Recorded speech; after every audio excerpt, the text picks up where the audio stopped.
Hello and welcome to a brand new episode of Black, White, and Red All Over. I'm Victor Dandridge, the hardest working man in comics. Ryan Seymour, king of Comic Town, here in Columbus, Ohio. The things we talk about that you guys should never hear. Ever. I hope. Yeah. If we run for office, Jeremy's going to be like, what position am I in? What? Oh, who's cabinet? Who's Yeah. He's got a clip like Odell Beckham Jr.'s dad made from this is the... Facts. He's like, whose house? White House. Yeah. That's what's going to happen. So, I'm back from a show. Yes. Raleigh, North Carolina. GalaxyCon was a blast. Although, slight cloud went over the room with the passing of Nichelle Nichols. Right. Bill Russell. Right. And Pat Carroll, the voice of Ursula the Sea Witch. Yeah. That kind of sucked. Because that was all the same day, All same day. I kid you not. Okay.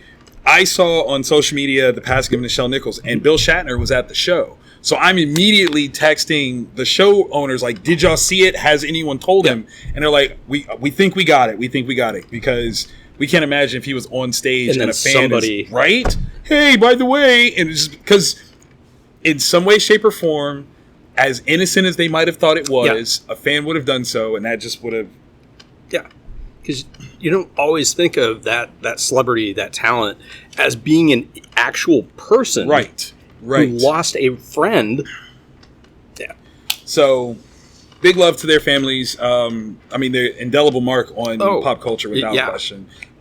So, yes, much love to them. Then I come home to one of the biggest reading weeks. Right. What happened? Because we've got 3 that are the same. Yes. And then we've got a total of 6 that are different. 6 different. And that's after we cut 4 additional books that were not the same. What happened? I don't know. This is a 5 Wednesday month. So theoretically... So they could stretch this out. Totally stretch it out. I hope they are. I hope we get all this action all month, because this is amazing. Where do you want to start? All right. Okay. Coming out of San Diego Comic-Con, wasn't one of the biggest things DC announced that Dark Crisis is no longer just Dark Crisis. It is a direct sequel to Crisis on Infinite Earths. Yes. Which becomes colorful. Okay. All right, so... in this Dark Crisis series, 3 of 7, we've got Williamson, Sampier, Mickey, Enriquez, and Sanchez. Okay, here's my thing. This is a big story, right? Yes. Okay, we know the death of the Justice League. The world's trying to rebuild. What we've had is this ideological attack, right? So it's the idea of what it means to be a hero and whether or not heroes are good anymore. Deathstroke definitely feels like they're not, right? Deathstroke's like, I want to kill anybody that attempts to be a hero because, none of that. But is he being bad by being that way? Like, has he deemed heroes fail and therefore that's what it should be? I don't know. John's got his Justice League, but it's not really a well-oiled machine yet. They're failing. There's so much here. The question that I have, though, is are we out of the space and place where this type of story for DC Comics works? Are we now in a space where something a little tighter, not as continuity heavy, is what you need? For it to be a sequel to a story that is, at this point, 4 years old? Something like that? Yeah. Maybe that's not a good plan. I don't know. Or come out with something huge. Right. Like, I don't know where this is going to go. Could this rewrite the landscape of DC again? And is that a good thing? I don't know. Got 4 issues to get it done. Yeah. Whew. Alrighty. We're going to go with a quick read. Okay. From Behemoth Comics. Here we go. Oh, hail Behemoth. Redman #2. It's from Happy Tech. Matt Frank. Concalo Lopez. All right, so the first issue was almost all like this Ultraman type character, just kicking the snot out of kaiju. Nice. And then at the very end, we could see that like the final splash page was all taking place on a TV. Oh. So we're like, we don't quite know what's going on with that. Okay. So this issue is 2 more kaiju just getting the crap kicked out of them and murderized by this Ultraman type character. And there's an additional plot twist at the end with another splash page reveal. So like if you're wanting to see like Ultraman versus kaiju battles, like in a very visceral, like this dude rolls with a knife. Nice. Then this is 100% the book for you. If you're looking for something like that, but with a little bit of a Twilight Zone-ish twist, Right? Okay. Because that's really turned up. I'm like, well, wait a minute. What? Yeah, wait a minute. That's question marks. Very, very cool. Highly recommend. Okay, I'm going to take your vibe of a quick read, and I'm going to go for Once and Future 28. So this one's Kieran Gillen, Dan Mora, Tamara Bonvillain. Okay, so I had reread the first arc, and it kind of put me on a train to get back into this one. And, okay, I have a problem. And I believe the problem is the popularity of Dan Mora has forced them to have to switch up the writing style. Oh. It is not necessarily full arcs. Like, it's not a condensed, or it's not a decompressed story style like it seemed to be in the first issue. It's like scenes. Like, all they have time for is to get him to do these scenes, and so it bounces really quickly, and I don't really love that. Because one of the greatest aspects about that first story arc or two was how stuff could just unfold at its own pace. And really... No, we're kind of having to go point to point to point to point to point, and that's unfortunate. I mean, this is what happens when you have what I'm guessing is a creator-owned book, and one of the creators gets popular, and starts being pulled in other directions. That sucks. I get it, a million%. But this is one of those things where I'm like, man, if you could have pulled a Kirkman and just kept him private just a little while longer, so that we could get the full meaty goodness of what this started off as. I feel that way. I'm really curious if that's true or not. So if it's not, definitely, drop us a line. If you've been reading this and you feel the same way, I want to hear from you. Am I on to something, or am I off something? Should I be on something? I don't know. Holler at me. Let me know some stuff. Comment below. Yes, indeed. Ooh, all right, so this is a toughie, because these two both could have very easily been in my should reads. I believe that.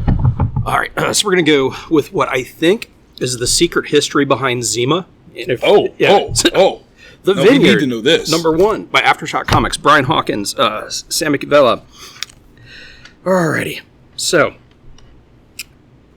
this takes place in a world where Dionysus is real. The Greek god of wine, right?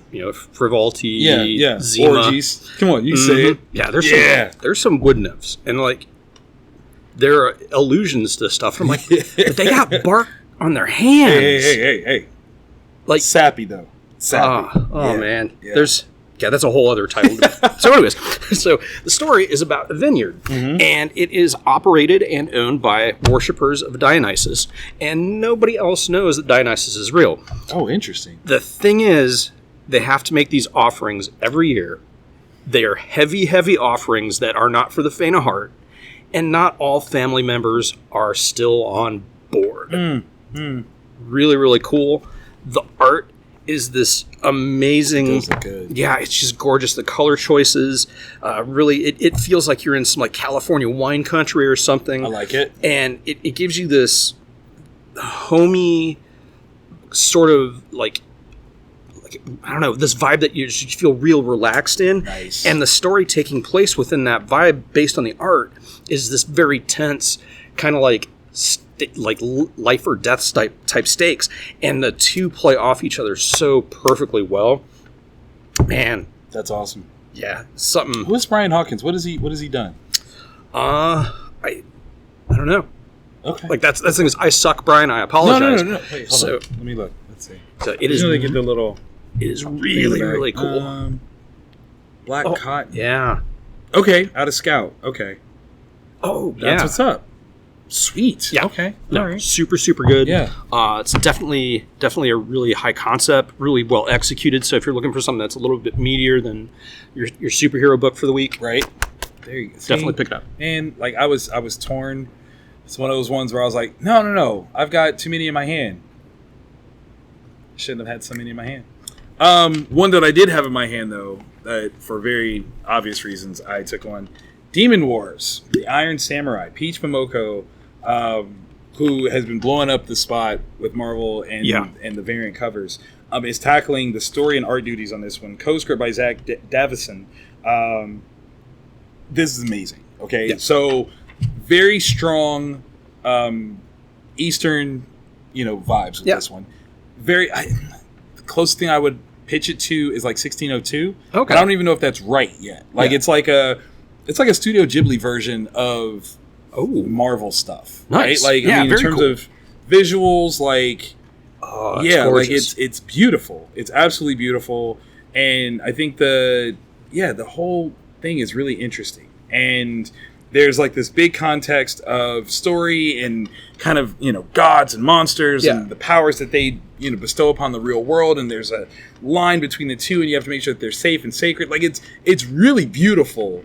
So I'm really hoping that this sticks the landing throughout, because it's really kind of a cool piece. Oh, yeah. I think that's one of the things that I enjoy the most about it. I got to give a big shout out to Peach Momoko. Peach did a cover for Wizard World for the program guide in Portland, like a couple years back, of the Kindergartens. Because, nice. Funny, haha. So they wanted covers done, and they don't have any characters that they own or anything like that, and they didn't have like the greatest relationship with like Marvel or DC, so they can just slap their characters on there. So I took advantage and was like, well, I got some characters, and Peach was coming, so I was like, hey Peach, how about you do a cover for the program guide and we'll make you a guest of the show? And she totally did, and it's amazing. So very nice. Anytime I see Peach's stuff, I'm gonna support, because yes. Okay, the must reads. Oh no, you still have one more. Shite. I'm sorry. It's okay. So many books. It's so many books. From AWA Upshot, Sacrament #1. All right, that looks dope. What a cover! It really is amazing. Peter Milligan is writing it. Okay. Marcella Frusen is doing the art, and I'm trying to find the rest of the creative team, because it's gorgeous. The lettering's spot on. Of course. The colors are amazing. That is dope. So, if you took The Exorcist, and you mixed it with the movie Priest, like, or the one with Paul Bettany, and you're like, you know what? I don't like vampires. I want to see demons. Set in 2999. Religion is basically outlawed everywhere. Okay. And for the most part, people don't think supernatural stuff is real, except for when it is. So a priest that has been on the run and losing their faith for years is now being called in to figure out what's going on, to solve a murder mystery that involves a lot of religious symbolism. That's awesome. So yeah, it is amazing. It is, oh my god, the art is so 40K. It really is great. Oh my gosh. We don't know if there are supernatural aspects or not. Like, we don't know like fully what's going on, because everything's been hinted at one way or another, and the priest has had explanations for, like, well, it's not really, this person wasn't possessed. They were sick from like... it was a parasite. Like, what are you doing? Yeah. And so we're in this world, and with 5 issues to find out, like, what is real, what isn't, is there... Yeah, just amazing. Another one that, like, if you're tired of like, bubblegum superhero books for the week, this is the one. I like it. Okay, now we can do the must-reads, because I got all excited. Where do you want to start? Oh, man. I know I want to end with... Yes. That one. That's where it gets tough.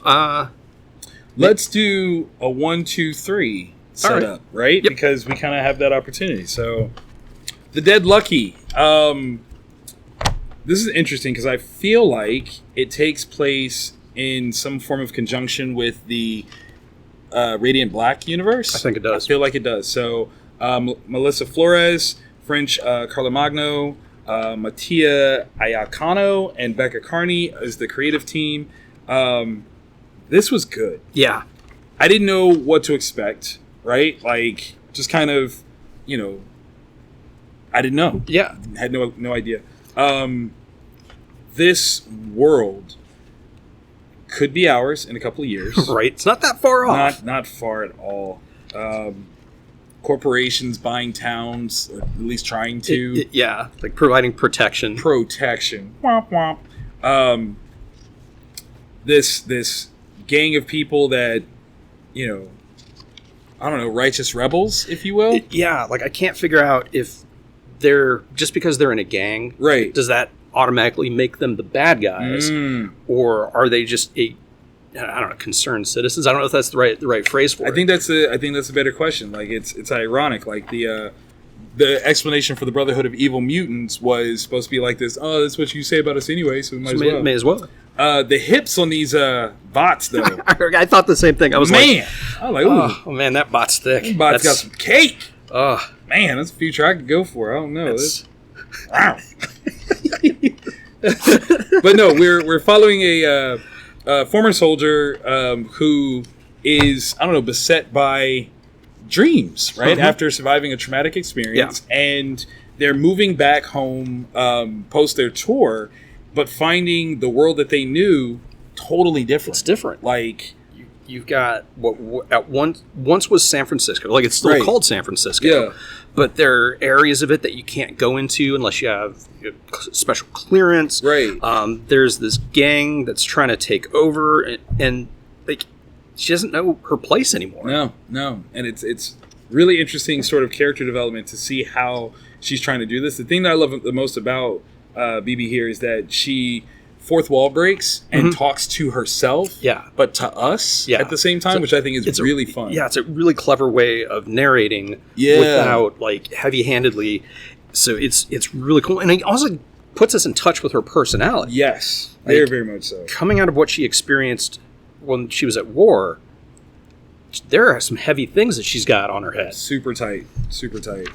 So yeah, this was a really fun piece. The reason why I think that it has anything to do with the Radiant Black universe is because they outright mention Kyle Higgins and their association with Power Rangers. So I'm kind of like, maybe this is an association. So what a cool way to see that brand build within Image. Yeah. Very cool. Like, that's one of the awesome things. Like, Image has this secret superhero universe, that is equal to almost any other superhero universe. Just nobody is talking about it. So, okay, Kyle was at GalaxyCon with me this weekend, and I had a couple minutes with him, and I said, I don't know that we've seen Image specifically back a project like this since Kirkman was made partner. Yeah. And I'm like, I'm not saying, but maybe. Yeah. Maybe. Like, you guys could be the face of what Image is going to be for the next few years. Yeah. So, I'm just saying, I'm putting that energy out there for you, Kyle. Much love to you, bro. Fox and Hare, issue 2. Vault Comics. John Sway, Stacey Lee, Raul Angulo, and Jim Campbell. I'm loving this book. Right? Like, the political intrigue of it. Like, it's got a little bit of that mecha, a little bit of anime. Yeah. A little bit of Power Rangers kind of vibe going on. Oh, that's so very true. Like, I think this is, if you were a fan of Power Rangers and you want a more grown-up version, right? Not to say that the Boom books aren't grown up. But, like, they're still very much Power Rangers. Yeah. This is tiptoeing into places in space that Power Rangers would never be allowed to go. Yeah. And it's kind of interesting. So, in this one, we know Fox and Hare are these I don't know, troublemakers? They run on the outskirts. They're not bad guys. They're not good guys. They're not good guys either. Yeah. They are, I don't know, righteous citizens that are, they found someone that needs their protection. They've set out to protect her. I don't know what else I can say without spoiling anything. Yeah, that's the thing is, like, to really get into any further, it would spoil stuff. Because the thing is, it's like if you took the Power Rangers type concept, right, and you stripped out the, like, we're going to fight over the top monsters and whatnot, and you slotted them into not morally ambiguous, but not so black and white concrete, right.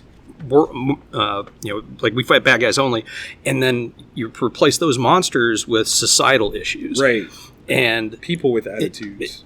And so it's like this really cool story where you get all the craziness of the martial arts action and the high tech looking outfits, and the masks are so cool. Man. And the Knights of the Mazu, which are like what I think are the next bad guys in this story. I believe so too. Are dope. Like, they're rendered so perfectly. Yeah. And with, again, the very distinct look that's very, very Power Rangers, which is so cool. Like, they're bad Power Rangers. Yeah. Which is awesome. Yeah. It is, right? No, this was good. I like the way that the end kind of changes the stakes of things. Where you realize nobody is safe. Nobody is safe. Yeah, that was not what I expected. At all. And that was super cool. So definitely dug that one. Once again, it's a Vault comic. and Vault Comics are strip cover returnable. They're one of the companies that offers that to retailers. Jump on that. So yeah, like pick it up now before that thing goes out on Key Collector. Like, oh, right. Fox and Hare just got optioned for a television, and then you're like, oh, let me try to get it, and you're like, womp womp, they're gone. We're both fathers. Yeah. Now you know. Yeah. And as you've been reading The Closet, which most of you probably have been, we know that the father in this book goes from potential 50% shareholder in the issues that his family having outside of the creepy ass monster in the closet to issue 2 where you're like, this dude's a total D-bag. He's now he's upgraded to D-hole. Right. Okay. Man. I've never seen someone so... Like if a dung beetle had a D-hole. Right. It'd be this cat. It would be him. He is so self-centered. And I'm sure to someone, he's right for how he feels. Mm-hmm. But no. Because the 2 stories taking place, one, a family being torn apart by the parents. Yes. And his wandering eye, and the other story of this child tormented by a monster. That messed me up. That did. Because I was like, oh. Is that what it... But then, if he just looked... Right? If he just looked... Yeah. I can't even... Like... That was creepy. This monster is so horrifying. Yes. Because we don't know its motives. We don't know, and we don't really know what it's doing. Right? That's part of the problem. Like, we don't actually know what it's doing. Because in James's Something's Killing the Children, we know. Those monsters are eating kids. Yeah, that's 100% what they do. Ta-da! This one, I don't know what he's doing. Is it... this final... Now, okay. As much as I do blame the dad, there is a tonal issue with the mom. Yeah. She... It was... It's a family walking on eggshells. Man, the whole time. And like, everybody is set to attack. That's the sad part. Like, you ever see a family that would be better off if it wasn't one? This is it. This is them. Oh my gosh, the fact that we don't quite know what's happening in these final 2 panels is scarier than... I don't like it. Because... I don't like it. The way my diseased, messed up brain works, I think a choice is being made. You think he's going willingly this time? Yeah. No. Which is so... I don't... Nope. No thinking. And, just to let you know, it was issue number 1 was part of Image's returnability program. Yes. And Diamond Comics posted their list of returnable books, and that was included on it Monday. So... Yeah, I better get that. Because they're going to get strip covered, and they're going to get returned. The closet. Jeez. I did a panel on horror comics, or horror in comics this week, and brought that up. Like, James wasn't even there, and I was like, are y'all reading The Closet? And like, some people like very begrudgingly raised their hand. I was like, nope. I get it. No, because they're like, I'm afraid if I acknowledge it's going to show up, and I don't even know. It's dark, okay? Yeah. It's dark, and it's not the greatest thing to read and feel those feelings at all. You're right. As a parent, I wouldn't punch that dude so hard. Right? I so agree with his friend now. Like, so agree with his friend from the second issue. He was right. And he should have called. Yeah. Absolutely. Okay. Hopefully you enjoyed this episode as we've returned to our normal shooting style. Everybody's back in the building, so yay! That's awesome. If you did like it, click that thumbs up because we need that sort of validation in our lives. Yeah, and we do actually do this every week. Yeah. So hit the subscribe button and the bell, and we'll let you know when we post this. Boom, boom. If you've read something cool that we didn't read, drop in the info below. Let us know what we should have picked up. There's a chance that we actually did read it. We just cut it for the show. Yeah, we ran out of time. Books. Okay? Like, we only get to talk about so many things. Only so much. Otherwise, we'll start spoiling stuff. You don't want that. Or do you?